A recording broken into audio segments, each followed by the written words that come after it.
Good morning, everybody. Welcome to the channel. So we're back to normal. We're past Thanksgiving.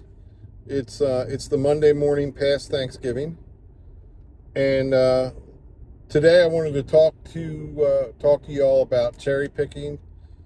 Uh, I'm going to give you my opinion. You know, driving Uber or driving Lyft and cherry picking. I know that you're going to get a lot of advice out there that tells you to cherry pick your rides, and I'm not going to sit there and say that they're wrong. I think how you drive depends on where you drive. I think that different markets are going to demand different behaviors from Uber drivers and from Lyft drivers. And I drive the Washington D.C. metro area, which it's a big area. It encompasses 3 airports. Uh, I guess technically you could say it even includes 4, because you do get rides every once in a while, ride requests going up to Philadelphia Airport. I personally don't take them, not at this level. Now, when I did Uber Black, I would take them, but on Uber X, Uber Comfort, Uber XL, I don't bother with them. They don't pay enough money. But anyway, back to the cherry picking versus not cherry picking. I'm in the camp of selective cherry picking. And what I mean by that is I take a lot of rides. I really don't I do pay attention to how much it pays, and I do pay attention to how much it pays per mile.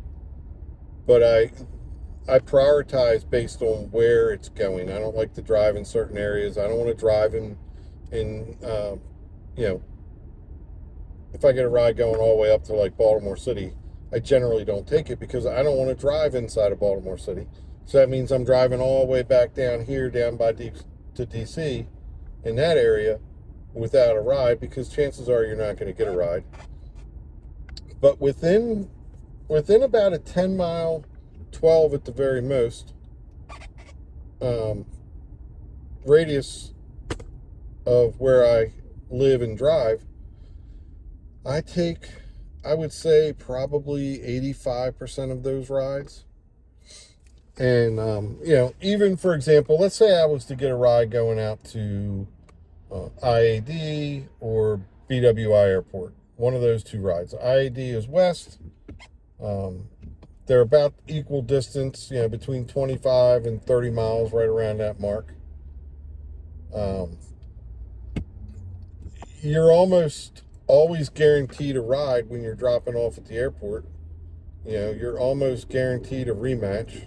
I would say probably at least 85, 90% of the time you're going to get another ride. Man, the sun is so bright.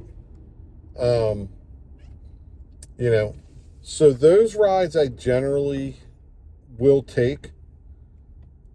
And here's why. They may not pay the best going to the airport as far as per mile.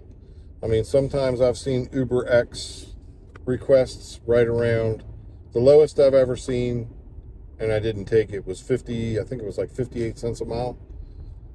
But the average is probably on Uber X is probably right around, I would say, 94 cents to about $1.15, maybe $1.18 a mile. And I feel like they're worth it. And here's why. Most of the rides that you get matched with at the airport really aren't that far. And a lot of times, they might pay anywhere from, let's say, $8 to about maybe $19, but they're usually within 10 miles. And of course, you have those sweet spot rides where you're getting, $2.20 a mile to drive somebody a super short distance, sometimes more. I mean, I've seen, you get these rides around town, around neighborhoods that are, $8.76. The person's 2 miles away and they're only going 3.5 miles or 2.5 miles. And you look at that per mileage basis, it brings your overall mileage for the day, what you made for the day or for the week, up. So at the end of the week, you'll see that you're getting paid X amount. You may have averaged $1.30 a mile, a dollar, maybe even more. You might be closer to $1.70. That's where, I mean, as drivers, you really have to pay attention to what your average is, and your average per mile, and you'll develop it. Especially if you're new, you may not be able to figure it out for a while. But if you've been driving for a while, you can actually figure this out very easily. What you do is you go in and you pull all your rides for, pick some time periods so you can give the AI a bunch of different images for it to look at. Go in and screen capture your past rides for, pick a Tuesday, pick a Thursday, pick a Saturday, and just screen capture all those rides going back several weeks. And then load them all into ChatGPT or Claude or something like that, and ask them, what am I averaging per mile? Please include what am I averaging per mile? It's not going to show you the distance unless you screen capture every single ride as it comes through the offer. It's not going to show you the distance in your history in Uber and Lyft, but you'll get an idea of what you're being paid per mile. And I think you're going to see that, cherry picking is okay. But it's not the solution to the problem. Cherry picking is not going to be the solution to us being paid more. And let me stop for a second and say one thing. Do I believe Uber drivers and Lyft drivers need to be paid more? Yeah, I do. I do believe that. I'm more in the camp where I believe that we should be offered different types of benefit packages and things like that. I think the ability for us to be able to save for retirement is extremely important. Uber and Lyft is relatively new. I don't think that anybody has gotten to the age really where they've been doing it for 20 years and are ready to retire, 25 years and ready to retire. Nobody's done that yet because it's not that old. That is coming up. And I think you're going to see a lot of drivers who went, oh my God, I didn't save for retirement because I, couldn't afford to, for whatever reason, they didn't save for retirement. So I do think that we ought to get some type of benefits package that allows drivers to save for retirement. And I think both companies, Uber and Lyft, could easily do this. I think they're afraid to do it because they don't want to have a bunch of people, drivers, classified as employees. And I think they feel like if they were to do that, it would just take us one step closer to being an employee. I think it could be done in a way that it didn't do that. But, I'm getting off on a tangent, and the benefits thing, that could be a whole different video that we could go into for hours.